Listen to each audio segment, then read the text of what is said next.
kam gruan, thot, nuk duhet bëj brakjeterapi, po s'kam ku e çoj.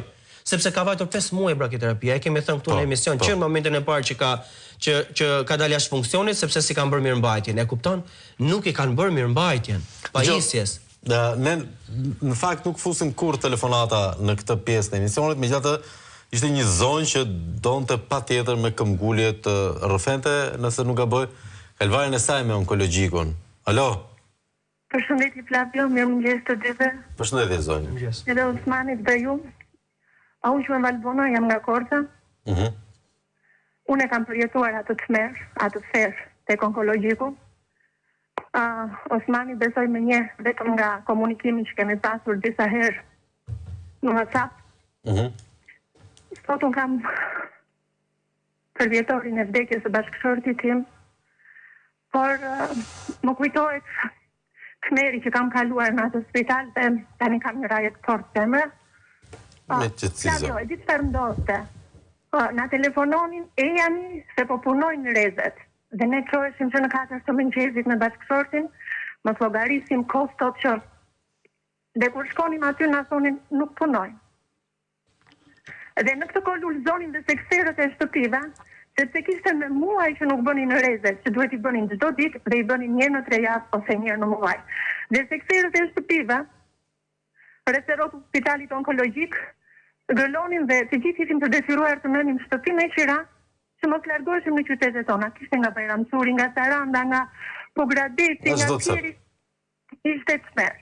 Dhe ajo që mua më bën përshtypje është se doli një drejtores dhe na tha, po nuk punon, u prish. Po si u prish? Ti na morën në orën 4 të mëngjesit, na se nisuni se do bëni rrezet.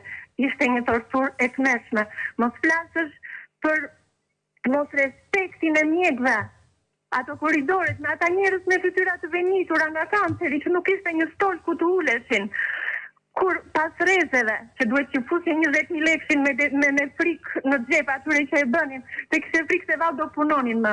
Dhe unë kam bërë një luftë të madhe. Osmani ka një videon time.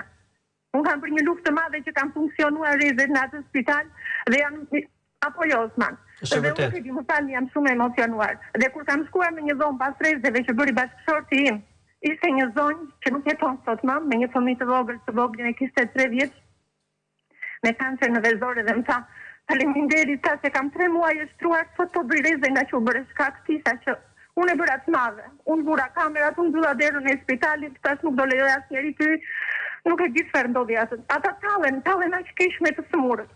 Dhe pasi im shoq mbaronte rrezet, duhet të bënte deksa me tazonin që kushtonte 300 lekë të vjetra Flavio. Nuk ta bënin. Duhet të shkojnë në farmaci ta blije.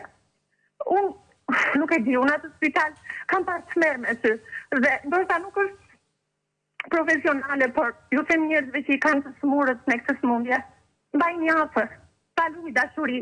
Merruni me mjekime popullore dhe kur mos i çoni aty, se aty është kam përshëndrimi, nuk e di çfarë, aty është terror. Aty është tallje, ajo Nën Tereza. Çfarë Nën Tereza? Çfarë sa jemri Nën Tereza, unë nuk e kuptoj. Ju kërkojnë gjithë që ndërhyra. Faleminderit për telefonatën, zonjë. Ka një dridhje trupi, por aty vërtet është tmerr. Dhe pacin me qafi gjithë njerëzit që i torturojnë kështu. I pacin në qafë. Faleminderit zonjë për telefonatën tuaj.